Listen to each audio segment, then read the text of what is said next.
popping into the building, and today we have another epic Comic Crusaders GeekFest Film Fest Special, all right? Listen, you already know we stay shining the spotlight on one of the dopest creators doing big things in indie film, and this dynamic duo, man, let me tell you, they got it popping, all right? Because they're a true tag team of cinematic karma. Now, right, first up, we have a talented actress and producer bringing all the fire and passion to this one, the only Emily Zercher, baby. Yay! Okay, I don't know if I can match that energy of yours, man. Listen, we need to introduce who's rolling up with you over here. He's the multi-hyphenate master of mayhem. He's an actor, a writer, and a director, and the man who has brought this vision to life, Mr. Shane Brady. How you doing? Hey! Listen, folks, you know what it is. You know how I'm going to do. We're bringing the energy, and we're going to be talking about this brand new film that's tearing up the festival circuit called Hacked, a double entendre of rage-fueled karma. Now, with a title like that, you know it's going to slap harder than a Marvel movie cliffhanger, baby. So buckle up, fam, because we're going to be digging deep into the hacks, the rage, the karma, and that festival love. Now, let's go. Yeah. Hey. Now, Emily and Shane, welcome. And first things first, Hacked, a double entendre of rage-fueled karma. Who came up with that name, and how many cups of coffee were involved? Really quick, I gotta follow my foot. There's an improv term called "follow your foot," where you have an instinct to do something, you got to do it. I have to introduce you because you just did a kindness to Emily and Shane. So let me try one, right? All right, let's see. Okay, so it's Al spelled A-L, right? Al Mega is not AI like my top thought. We got the fucking Comic Crusader, the Space Invader. He ain't a hater. If you got a bitch hiding in the bushes, I'm a gator. Yeah, there better not be a gator. He's Uncle Al, the kitty's pal. You better fucking push play every day. It's Al, motherfucker! Well, Papa, que sepa, por el Supremo de Isabel. Ahí estamos bringing up the one in New York. That's how we do. It's Brooklyn. Mi español es mierda ahora, pero it's okay. That's all right. Now we go. Look at that. I never got someone introducing me like that, so thank you.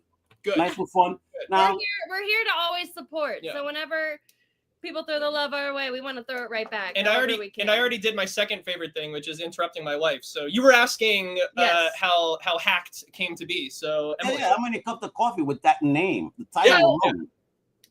The film is based on a true story. So in 2021, Shane and I both got our down payment on our house hacked into, and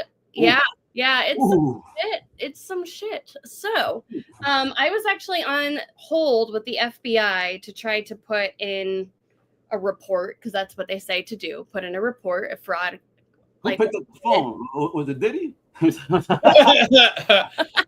God, I hope not. Emily actually has some Diddy stories. I do know. We don't need don't need to dive in there. Yeah. And so I was on hold with the FBI, and we did genuinely have our hacker's address because it was attached to the wire. And so I had the full name, the address, and everything. So we looked it back up. And so while I was on hold with the FBI, which they never answered, just so you know, I was like, I know this is a recorded line. I'm going to take a machete to blankety blank's address, named the address, and was like, I'm going to hack him up. Gee. Hack us. I'm going to hack him. So I was really hoping somebody would answer the phone. They still did not. I guess they were like, this girl, she's all talk. So when we knew once the dust settled and the anger kind of went away, we were like, we have to make a movie out of this, because hacking up a hacker, hence the double entendre of rage-fueled karma. Yeah. Well, so Al, you were before we hopped on, you were talking about trying to park a car and living in New York and everyone's on top of each other. Yeah, man. How often do you have those fictitious arguments with yourself in the shower, or when you're walking up, where you're like, man, I kind of wish I would have done this to that guy who did the time. All the time. We all have that. So I see myself Homer Simpson massive amount of people all the time. Yeah. Yeah. So when we got hacked, it legit chemically changed us. we typically we're optimists and we're kind and we love the world and it was like we saw red and we were like, we saw red everywhere and we were like, we have to fix this somehow. So for the first time, you knew how the Hulk felt. Yeah, truly. And so like the ultimate goal was, can we turn something that affected our lives so profoundly that it started changing how we were interacting with the whole world, just like negative?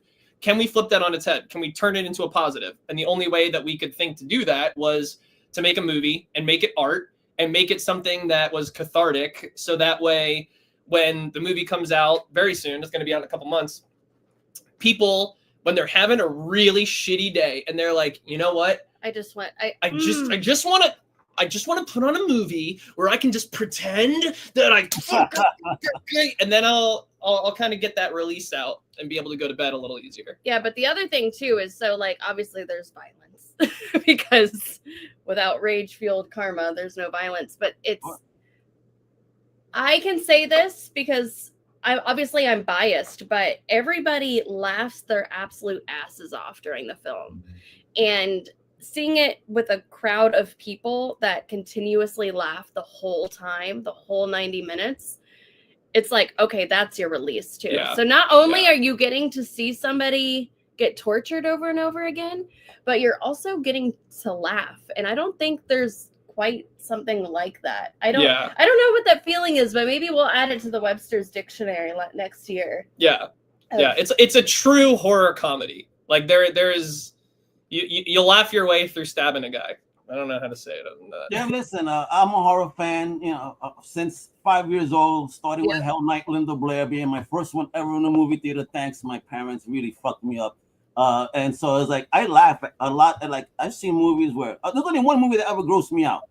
But I've seen movies where people look at me like, why are you laughing? I said, it's crazy. I'm like, just look at what he did. It's just mad funny. I don't know. What was the movie that grossed you out? Human Centipede. I was going to call it. I should have just said it out loud. I mean, that's concept alone is enough to make you like want to just listen. When I put on the sequel, my ex-wife, because she refused to watch it with me, so I'm gonna watch it eventually. I'm watching it, and my ex-wife just passes by. She sees she sees me like this, and she just looks at the screen, looks at me, looks at the screen, looks at me, and says, "You're a sick bastard. Why would you do this?" And just walked away. Leave me alone. Well, yeah, you went in for number 2, and they quite literally went in for number 2 as well. Yeah, please don't remind me. Hopefully, we're not getting on that here. We're gonna get some good humor, some good cues, and not none of that nastiness. All right, now Shane, as the writer and director, what's the core idea though? Behind Hack, and Emily, what was it about this script that you said, yeah, we're gonna do this all in the way that the story is being told? Cool. So the core idea was, how do we tell a story that can resonate with everybody? Like we could oversimplify it and say America, right? I think the whole world deals with hacking and identity theft and everything. But in order to tell an enriching story that people could get behind, we wanted a family to be affected, not just a husband and wife. So so before you go, so it's just you two. There was no family like in the movie then. It's just you two. So in the film, it is husband, wife, and their 2 sons. Because in the film, the parents get hacked for $20,000, and their children get hacked for all of their digital currency. So like all of their video games, all their TikTok, all their social media, everything. So if you think as an adult, what is the, oh my God, I've just lost everything. It's your nest, it's your money, it's the ability to buy a home, it's safety, it's protection. And when you're a kid, what is the metaphorical equivalent of we've lost everything that we have put in hard work for? Like you probably gamed when you were a kid and you spend all summer and then you finally get like the Diablo 2 King set, So to have this hacker affect the family equally, and then it's the children that are like, we watch murder documentaries all the time. We play video games. We know how to kill this guy. And so the parents are the one that are like, we got to be kind of sensitive about this. And then it kind of snowballs from there. But it was important that the through line was, this is a family that gets disrupted because of the bad guy. And then they come together through this shared catharsis of finding the bad guy and getting out the wiggles. What a family to connect, huh? Talk about bonding. It is. It's a bonding experience for that family, and the two teenagers in it. We wanted them to be the ones that kind of came up with the ideas and all the craziness and spearheaded it, because there's nothing. Everybody likes it when adults do things, but everybody likes it so much more when kids come up with things like that. They come up with some fucked up shit. They're invincible in their own brains. They're invincible. So like, there's nothing more fun to watch than kids being invincible. Yeah. And the two teenagers, Owen Atlas and Colin Thompson, they're two polar opposites. So we have the comedian Colin Thompson and the fighter who does boxing and MMA, Owen Atlas. So you have the two of them together, and it makes for this really fun, like, dynamic duo where there's laughter but violence and all these different things, and everybody knows those two people. So it's like in your friend group, you have the person that's the funny one, and you have the person that's the fighter.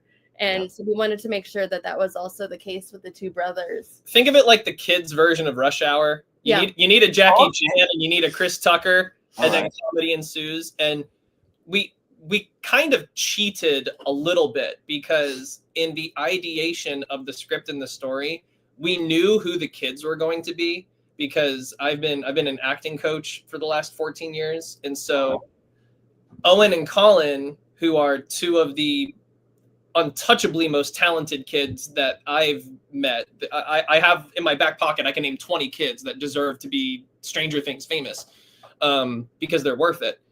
But with these two kids, they've been buddies since they were 10, maybe even earlier. Maybe earlier, because I think Owen was like 8 or so. And then Colin was 10. Colin's a couple years older. So it was this beautiful thing to be able to write a script and know the strengths of the two kids, instead of let's write a role and then try to cast it. So I was able to write around, well, Owen does all this cool MMA shit, and he can be the one to flail swords around, and Colin, who does improv and stand-up comedy and genuinely is the funniest kid I've ever met. It's like, well, he should be holding a microphone talking shit while Owen has the swords, and every now and then they'll trade around, and from there it was this like, what, you're crying. I'm crying. I'm emotional. She's so such bad allergies, she'll just start crying. I just cry like all day long. It just doesn't stop. But I'd rather tears and whatnot than that lady that laughs and falls asleep. You've seen that one? No, but she has some disease that if she laughs too much or something, she like passes out for a moment. And if she keeps even laughing, she'll keep passing out until everybody just shuts the fuck up. We need to get her. Not funny, but it's funny. It'd be great. We should make it a drinking game. Have her watch the movie, and however many times she passes out, we gotta drink. We'd probably kill her. Yeah. Oh my god. Actually, that'd be a great rating system for her. She could make how funny is the movie? We have a new job. I'm gonna write this down. Do you know her name? No, I'll look it up eventually. I don't know her name, but look her up. When she laughs, she has something to eat. She like not and passes out. I am genuinely. She'll wake up, say something, and then they laugh again, and then she'll just keep passing out in that instant. You're gonna write down laughing pass out lady. Yes. Yeah. But obviously it's a medical condition, so hopefully we don't kill her, because then that would just add to our. But what if we cure her? We could cure her. Yes, he's so much more optimistic, and I'm like, everyone's dead. You want to have to be known for the movie, not that there's a dead body in the movie theater. You know what I mean? Come on. Yeah. I mean, it's fun. All right. So talk to me about wearing all these multiple hats. So Emily, being a producer and pushing an actress and pushing this forward. I mean, how much fun did you have making it, and how long was the process? Because you said this was done around the COVID time. So we got hacked during COVID, but we filmed this 2 years ago. Yeah, it was like September through December of 2023. I was 8 months. I was pregnant, obviously multiple different months. So that was fun. Yeah. Thankfully, I did not have to act in the film. Thankfully, I have my good friend Augustine Duke, Augie Duke, who gets to play me, because she's somebody else that deserves all of the roles you possibly can. But also, when you want to have fun on set, you bring Augie Duke. And we wanted to have fun on set. Yeah. So I just got to be pregnant and producing. Yeah. So that was fun for me. Because also lots of rage when you're pregnant. Yeah. This I would like to see a pregnant lady kick some ass, you know what I mean? Yeah. I talk too much and I chase squirrels storytelling wise. So Emily's going to keep me in check. I will. But the thing that we really try to articulate to other independent filmmakers or people who are trying to make their art, and I'm also talking to myself right now because we're like in it with some other projects, is categorically, I think there were probably 50 conversations or times where it was like, well, I guess this movie's never going to happen. We like lost half our budget. A SAG strike happened. A WGA strike happened. Emily got pregnant. We're this house in Austin. We're supposed to be filming in Tampa, in California. How are we going to drive the dogs back and forth? Oh man! Locations now. The actor playing Santa Claus. We had 4 different Santa Clauses within 3 days. Because because of scheduling conflicts and because of the SAG. Is that a record? Filming, we were casting while Santa. we were filming. So it's this thing of. But the way that Emily and I operate is when problems arise. As where most of the world will go, guys, it's too much. You got to pause. You got to stop. Everybody told us to not do it. Everybody told us to not do it. Yeah. Almost angrily, Emily and I would go on this diatribe of like, we've already achieved these 20 other things. She's pregnant. We're making this movie. It's fucking happening. I don't care about your SAG strike. We have the signatory. We have the approval. Are you in or are you out? Because we're filming on Monday. And then they would go, okay, this is how you do it.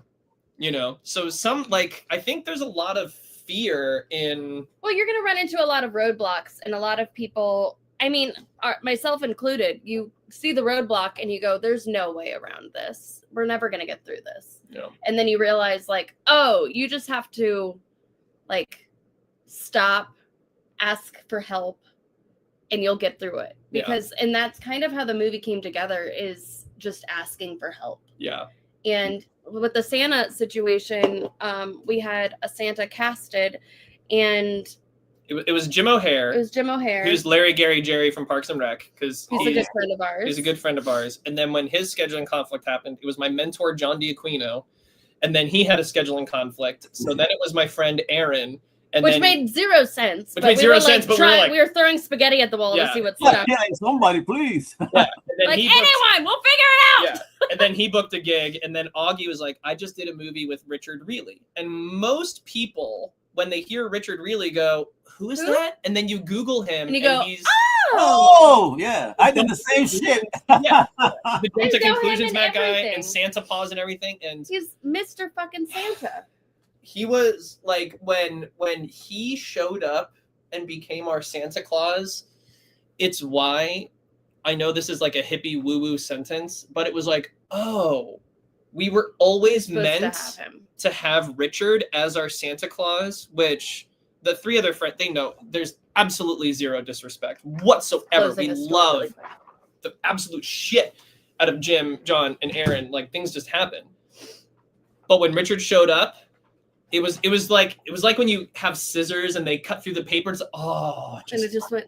Oh yes, we found it. This is it. So I have to take my own medicine, because right now there's so many roadblocks with other projects we're doing, and we're like, maybe there's a reason. Maybe there's we're gonna have our Richard Santa situation, you know, and then Richard, like, not only is he Santa, but you forget he's an improv genius. Yeah. Like, the man is a genius. Yeah. And he's such a joy to be around. And getting to have that on a set in general, it's not always like that. You don't always have people that you like love working with. And so it was on his last day of filming, everyone cried. We cried. We gave him the clapboard that's in the movie. Oh, and really? Richard. We wrote him all these notes. Yeah, we all started bawling, and Augie like couldn't breathe for 20 minutes. She's like, I just love this man. And he's like, I've never had like anybody do this for me. And we're like, well, that should always be done. Yeah. Like, give the flowers. I mean, because look at that poster right there. That joint is dope. So much stuff going on. And that makes you say, all right, I need to watch this. What the fuck? Yeah, yeah. You know? Yeah, it does. And it reminds me so much of an 80s style video cassette. Exactly. So that was done by Evan Jordan, who is a small-time graphic artist. Who he's just somebody that we met, kind of similar to you, Al, where it was just like through the social media internet world. Friend of a friend, friend of a friend of a friend. And when I was doing Breathing Happy, he was like, "Hey, I'm working on trying to kind of make a name for myself, doing little movie posters and stuff." And so every time we have a project, a short, something going through the festival circuit, I just always hire him to do the poster. And once you sell the movie, it's a little bit out of your hands. They'll hire a whole marketing team. But we wanted our festival poster to be something, to be that obnoxious. this like 80s outrageous, vibrant. It looks so 80s. Florida. I'm telling you. Yeah, yo, the colors, everything. Absolutely. See, folks, I know we're talking about this. You guys are like, I want to see what's going on. All right, guess what? We have a trailer, baby, right here from the website. All right, check this out. This is dope. You guys are about to laugh your ass off. Let me tell you, because I did a quick run through, and I was laughing. I was laughing. Put the volume all the way up. I see the icon is too low. There you go. There you go. There you go. Let's go, kiddos. It's going live. Congratulations on being almost first-time homeowners. Yay! Come on! Die! You stupid! Yeah! Biggest mistake of your life. Oh, I'm gonna find your IP address. I'll find you where you live. 3, 2, 1. we just bought a house.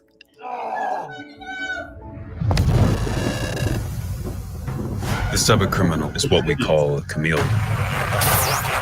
Do you have any idea who the chameleon is? I mean, who does, right? Nobody. All I know is he's a Son of a bitch. Asshole. Welcome to Tampa. I clicked this link. I think we got hacked.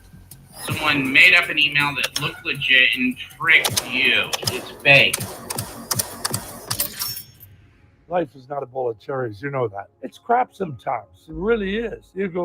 You're ups and downs, man. Looks like you're all out of options. You guys can't do this. Oh, sure we can. It's already done. Past tense. This is my money. House always wins. Well, this doesn't appear to be a good situation.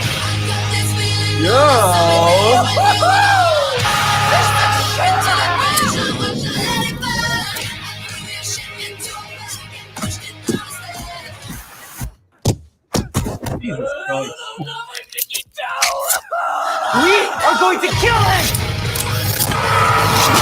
Once these two are mixed together and then in the air, it should just knock him out. You bitch!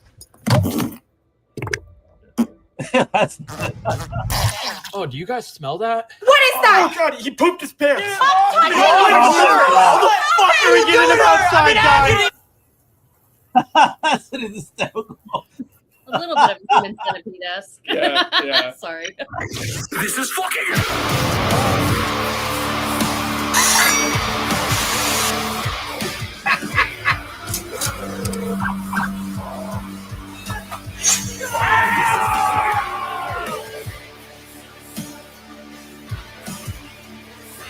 Battle axe, yeah.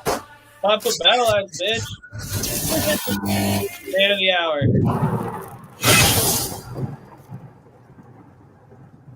Keep it going. Keep it going. Now, who's ready to make some magic? There it is. And yep, there we go. Yeah. All right. That looks fire, just a typical, entertaining, fun. very normal movie. It looks fire. 5-foot act. What are you talking about over here? I love it. And I love the way it into, that bad day got shitty, the way you guys opened the whole thing. You in for a good time from the get. Yeah. You know what I mean? So you did that time, with not a long time. So you did that with that intent from the beginning. Just we're gonna open up, we're gonna just be fucking funny. Especially because this is a historical trailer, and I just really can't wait to see this whole thing, how everything just happens. I saw scenes there, yes, that I want to partake in sometime. Like, Yeah. Please tell me there was not a person inside that bag that they were kicking around. Holy shit, bro. That's probably, honestly, that's like my favorite part of the movie. It's my favorite part of the movie too. When I was, because here's the other funny thing. When we were filming that moment, I think there was like literally 6 minutes left in the day. And we had Caitlin, Owen, and Colin on top, and we just put like a whole bunch of body parts and towels in this body bag. Yeah. And I, you know, Evan, who's our cinematographer, Evan and I and our sound operator were at the bottom of these stairs, and I'm like, all we need is you guys to throw him from the top of the stairs to the bottom and then drag him and put him in the car. And because they all are so fucking funny, we were like, roll. And they're actually like, wait, on 3? What are we doing? And so I had to cut my voice being like, just get the fucking bag down here. But so, it was perfect because it's exactly how it was supposed to be. Like, you thought it was just going to be this quick, like, oh, we throw a body down. Yeah. And Owen and Colin and Caitlin had different plans. And there's a moment where, like, Caitlin is dragging it, and Owen and Colin are like, what do we do? I'm like, go help her. And Caitlin's like, fucking help me. What the fuck? And she, like, pulls it back out a little bit, and then they just start, like, punching and kicking the bag like flicking crazy. It off. And we're laughing so fucking hard. It's like that is the movie. That's the movie. Yeah, it's a bunch of, like, happy accidents. Yeah. Yeah. Who doesn't love some happy accident type of films? Now, for you, each of you, I mean, what's that one thing that audiences might not realize about, you know, the film as they watch it? Okay. I want you to go first, and then I think I know my answer. I think. The thing they might not realize about the film, man, that's a genuinely wonderful question.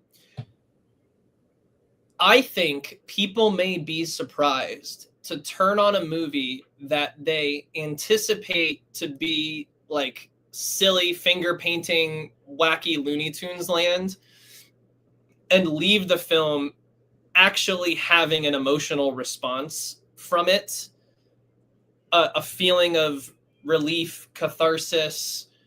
Oh, good, I got the anger out. Because to me, as a filmmaker, if I watch any movie, doesn't matter the genre, if I finish watching a movie and I have felt something in the marrow of my bones, in my heart, that to me is that magic special sauce of what we all are trying to do. We're all trying to like touch that golden pool of light when you're in a movie theater and be affected by something. That's why the oversimplification is every year when Elf comes on for Christmas, I cry. Every single year. It just does something for me. There's a lot of movies for everybody that are like that. And that might be something that might catch people off guard is we tried very hard to ensure that this fun, wacky roller coaster also had heart. Excellent. Excellent. So that's actually kind of what I was going to say. So then I am going to then say, a lot of people are going to think, you know, typically a script then becoming a film is pretty much the same. Like there's not, maybe it might be a little bit differences, but I don't think the script to what became the film is at all what it was. And that comes from the fact that when you hire people that know what they're doing and have fun, first and foremost, hire people that appreciate the work. Yeah. But like that genuinely appreciate it. Because each of those people were thankful to like be working during the SAG strike, but also they were thankful to be working with people that wanted to be there. Yeah. And that's so rare just in jobs in general. But it's not just a job, you know? It wasn't just a job. It was also something where people had fun going to set. And I'm not just saying that as a producer, I'm saying that as the fly on the wall that got to like witness like all of the funny happening behind the scenes, in front of the scenes. And at the end of it, like, I don't even know how to verbalize it, but there were certain moments in the film that were certain cameos that we had in mind. And then we would hire like improvisers, people that are big deal improvisers in the Second City realm. And they took something and ran with it, and it's like, God, they enriched it so much. Like so you can't be precious with what's on the paper as a director and a writer, and it's very easy to get that way. But when you hand your baby over to somebody that you know is going to take it and like completely enrich it and completely give like breathe life into it, Mm-hmm. it's a completely different script. And so you have to be like, you can't be precious with what you worked on. You have to completely give it up to somebody else and go take the reins. You have to allow it to grow. Let it grow. And really a good, it's a reason why it was so important for us to have so many people on the poster, because I'm being genuine when I say this. Like, this movie truly is not like, oh, Shane and Emily made a movie. This is more like Shane and Emily bought a house and invited 30 friends over and said, who here knows how to paint? Who here is really good at gardening? Who here is really good? And then you have this beautiful, amazing house that is the product of a collective group of geniuses leading with their heart. Because I have to be... We've been involved in other projects where people do not act that way, and I don't understand why. Mm-hmm. And it sours the whole process. Experience. Yeah, I get it. So when you do have... When you have the collective, and it was the thing when we were coming up with the poster, we couldn't leave anybody off the poster. Actually, the one thing Shane goes, he goes, "You're not on the poster." I go, "I didn't need to be on the poster." I was like, everybody else needed to be on that poster, and everybody else is somebody that added something big to it. And even still, I'm like, all you did was make a baby. All I did was make a baby. That's it. There's still people missing from the poster that I would love to have on there, but we started running out of space. It's a collaborative effort of people that wanted to have a good time and did have a good time, and I really think you can feel that when you watch the film. Yeah. And I think that adds, and I'm crying again. I think that adds the catharsis of it all, because not only is it revenge and it's rage and it's violence, but you can see a group of people that are having the time of their fucking lives. Like, and there's nothing better than that to me. Like, when I watch a movie, like when you watch Anchorman, you're like, they had so much fun doing that, dude. Like, they had so much fun making this film, and you feel it. And so I feel like a lot of people that we've talked to said that they kind of had the same experience. So it's really cool. Right. Indie film takes a lot of guts, right? So what drove you to the madness to get involved in indie film overall?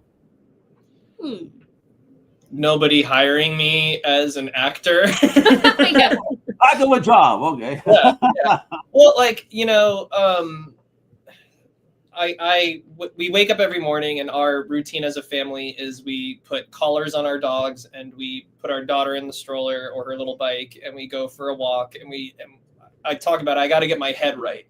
And I'd say 90% of the time we make sure that we read our mantra and gratitude that we have written in our garage, because there are things that you can control and there are things that are out of your control. And when you are aspiring to build a career in Hollywood, you are not in control of if you get auditions or if your manager can get you auditions or likes you or what agent you have or but you can insert a million metaphors here. But what you can control is, well, I'm going to spend a couple hours writing today or building or working towards something. And so for me, the shift happened during COVID when we decided to make Breathing Happy, and a piece started washing over me where it was like, oh, instead of chasing art, why don't we start putting an emphasis on creating art? And then anytime an audition comes through or a gig comes through, it's a perk, it's a benefit, but it's not something that you're beholden to and, sitting and praying for somebody to book you for something, All right. So talk to me about GeekFest and your involvement. How did you guys find out about GeekFest and get involved? So, an LA screening in June. Was it June? June. It was June. And that's where I met Bill Ostroff, because he was helping us with our LA screening with the One Fright Only at Lomeli, North Hollywood. And he was like, saw how much people loved the film and that the entire cast was there. It wasn't just like, oh, a couple people. like it was the entire cast came, Cast, to, like, crew, everybody, which is a testament came to celebrate, and was like ready to party, and then like their friends came, and then other people, and there was a line out the door, and people got like turned away because we were over capacity. People were sitting, look at this. on the floor, standing on Dude, the side. It was 280 seats, which is like for us that was massive. We weren't anticipating. Hopefully we get like, and we're like trying our best, but people that we didn't even know were like showing up, and it was this thing where Bill saw that we were fun to be around, and he's like, "Do you guys want to play GeekFest at LA Comic Con?" And I was like, "Are you kidding? Of course we would. Like that's the kind of market we're going for. Is perfect market. It's a perfect market of people that, people that like comics. They like villains. They like heroes. They want to see that, and we have exactly that in the film. We're not a comic book, but we do have the hero villain fantasy world, and we have Deadbolt. We have like the magic of everything in there. I call this my good guy side because heroes here, but my other shows on that side is nothing but villains. And we all love villains, and so we have an amazing villain in our movie. It's Chandler Riggs. He plays the hacker, and everybody loves a good villain. And so when we got invited to do LA Comic Con, obviously we were like, absolutely yes, and the entire cast again is coming out to LA Comic Con. Oh, that's gonna be fun. And we're doing different signings. So on Friday, the 26th, we have Hugh Scott, who is the one that has his mouth open under the D with this creepy laugh going on. Yeah, he's like right there, right next to Augie underneath the He's doing a signing because he was in Deadpool, and him and Owen Atlas was in Little Evil, and we're having kind of like a villains signing on Friday, and then Chandler's going to do some signings, Colin is going to do some signings, Brett Molina's going to do some signings. All these people are people that deserve to be met, and I hope people come up and say hi and meet these wonderful people. And I'm sure they will. Exactly. So we're excited. Yeah, I've hung out with Bill at a couple of cons in Florida and here in Mass. And let me tell you, when they brings in folks with a dope movie, everybody's stopping by. The traffic and just people showing appreciation and love. And I know that when they see this, man, get ready. It's gonna be a floodgate at LA. Woo! We're really, really excited about it. And we're also gonna have some merch. We're gonna have some t-shirts and stickers and tattoos we're selling. Oh, so we're gonna have a damn good time. Do you have replicas of that 5-foot axe or what? Yes, we are. So we're gonna have some of those. We have it's called Deadbolt. Is the battle axe. We'll have some tattoos and stickers of Deadbolt, and our shirts, of course, have Deadbolt on them. Yeah, because that's also a character in the film. That Is this the first Comic Con that you guys are gonna do? It is. It is. Snap. Check that out. Like, just you wait, and I'm like, welcome to my side of the geekdom world, then. Hell yeah! Listen, we love our nerds. It's fun, just watch your man's wallet, because there's a lot of cool stuff, and he looks like someone that likes to buy toys like me. Yeah. So. And now we have a toddler, so like everything we see, an excuse. Like that, we're so screwed. Yep. I did the same shit back in the day. She would love this. Trust me. Yeah. I love this battle axe that lights up. Right, but listen, I'm the person that's like to say yes. I did that many times. All right, it wasn't for her. Damn yes. Right. Yeah. I'll get that out the way now. All right. So what's next in regards to those projects? So you kept teasing me here. I mean, because after I hacked, I gotta see a whole lot more. I mean, a whole lot more. I gotta see this universe build over here. Okay. Right? I know we have two secret things that we can't talk about. All right, but it's two things. Okay. Yeah. Okay. But the next feature that we are doing, it's a feature where I'll give you the premise, the log line. It's called The Last Time, and the premise is there is a mythical hourglass that allows you to revisit the last time that you saw somebody when they were still alive. Oh. So if the last time you saw somebody when they still were alive was a beautiful memory, then the hourglass is a gift. But if the last time you saw somebody was alive was hypothetically you were drunk driving as a teenager and you got your sibling killed, well, now it's a burden. So this, we're going straight horror. Think like Talk to Me type straight horror. And do you know about Gasparilla in Tampa? No. So Tampa has Gasparilla, which is the Tampa equivalent of Mardi Gras in New Orleans. It's huge in Tampa. There's Tampa Bay Lightning jerseys where it's all pirates and pirate swords.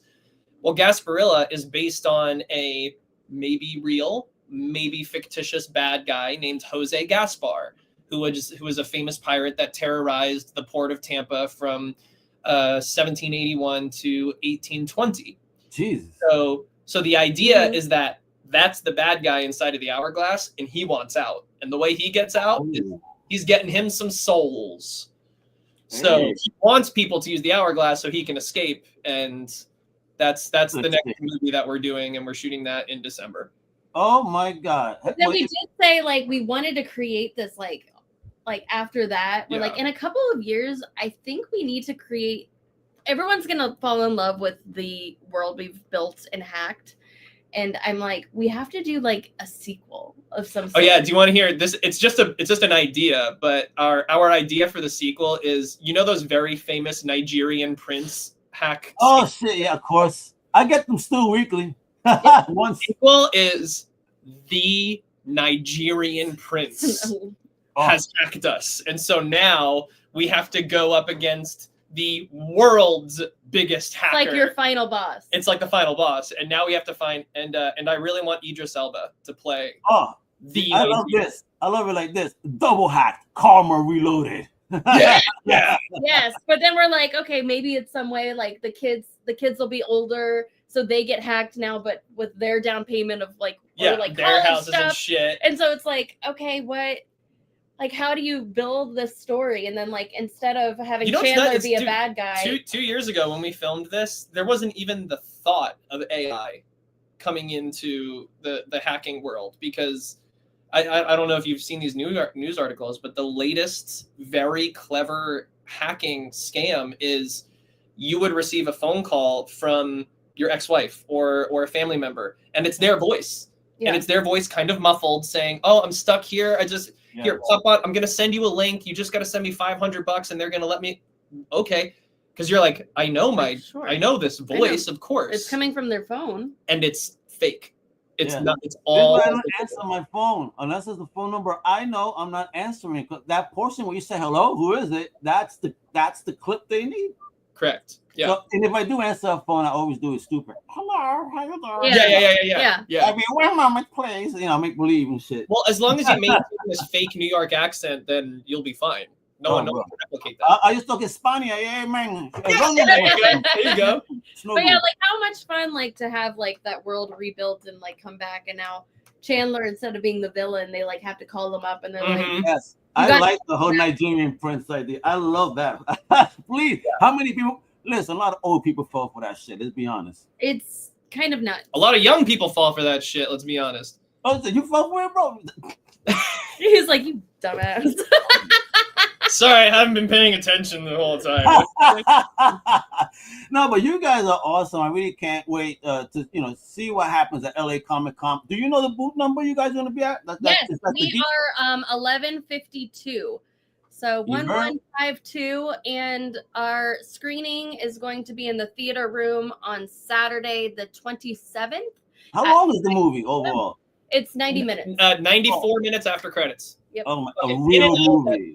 It's not like you got to sit there for 2 hours and 80 minutes. No. And which is 320. Yeah, and we're going to. So we have the screening at 5:00, and then right after we have the Q&A, and it's going to be moderated by Neville Page. Which, if you know who Neville Page is, he was a host on Face Off, and he also is the creature creator and world designer for No Big Deal, Avatar, Star Trek, Cloverfield, Super 8, everything. No big deal. Oof. So he's our moderator. What do you? I mean, now that you guys are doing the horror thing, right before we go, horror is really, really blowing up right now. I mean, they're coming through with very unique views on horror, right? Weapons, for example. Yes, yeah, like, we just watched that last ass flick. Yeah, fucking Gladys, bro.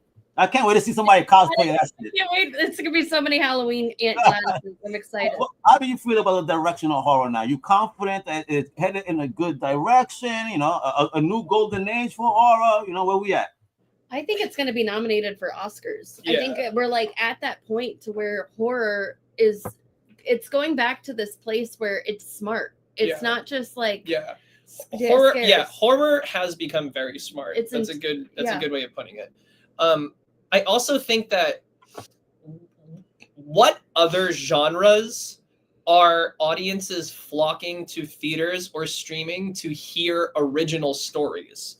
It's not really happening with rom-coms. Those are the same recycled stories over and over. It's not new people. That's it. Copy and paste. Copy and paste, right? So when you know, the guy that did copy paste, he passed away recently. They invented that. No way, really? Yeah. So everybody in the obituary would just copy pasted the same message. In his honor. He's delete now? Yeah. Does it control alt delete? Yeah. But like if you look, like look at Sinners, look at Weapons, look at these films where this is a good way of putting it. People will say, don't try to know as little as possible and just know that it's a kick-ass horror movie and you got to see it in theaters, because I do think there's an energy that happens when you're in theaters and people are all around you, which is why we're placing such an emphasis on when we're going to go on this little mini tour with Hack to try to go to as many cities as possible, because we think it's an emotional ride that should be shared and there should be this cathartic release. And when you have a group of people together and they're all laughing and having this roller coasters just aren't as fun if there's not 40 people with you screaming. Yeah, exactly. There's nothing that could replace the movie theater experience. Being around energy, like-minded people that enjoy what you do, you know what I mean? You know, together and screaming together, laughing together in the crowd, and then everybody walk out. You don't know each other, but you're like, that shit was dope, right? You know, you're talking to strangers, celebrating something you just watched together, that moment. That's not something we're going to get streaming at home. You feel me? I mean, that's for me. That's why I don't think the theater experience will ever die. Those of us that still want to connect with human beings, definitely. And I mean, did you hear? I think it's in New York somewhere they might open a 420 theater. Not only can you drink in the theater now, but somebody said, "What if you're coughing like a madman? I'm going to get upset." Which it's true. So no cough is allowed. All right. Yeah. Or there's this I always had that idea of I thought it'd be fun to have just like a cereal bar and you play Saturday morning cartoons. So people go to a 420 theater and you can watch Pineapple Express if you want, but you just wear pajamas and you eat whatever cereal you want.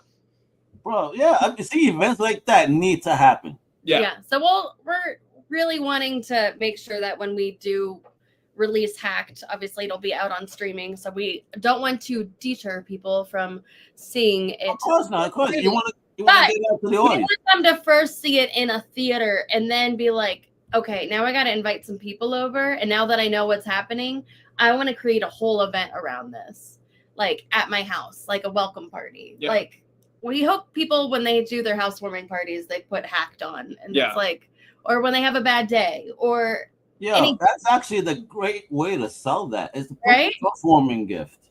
Yeah. If you're hungry, watch Hacked. If you've had an awesome day, watch Hacked. If you kind of had a shitty day, you should watch Hacked. They fucked up the delivery. Yeah.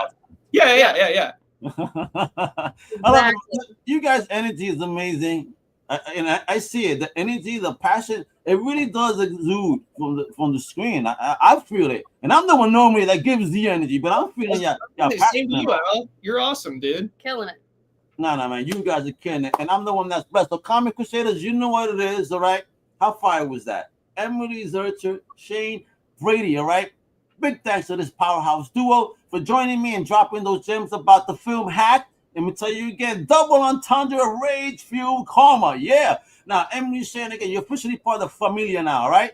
So much love for bringing that GeekFest heat to this table right here. And to everyone listening, please remember, karma always does come back around. So make sure yours is good, you heard? Support indie film, support creators like Emily and Shane, and keep that passion burning, mi gente. You know what it is. So until next time, way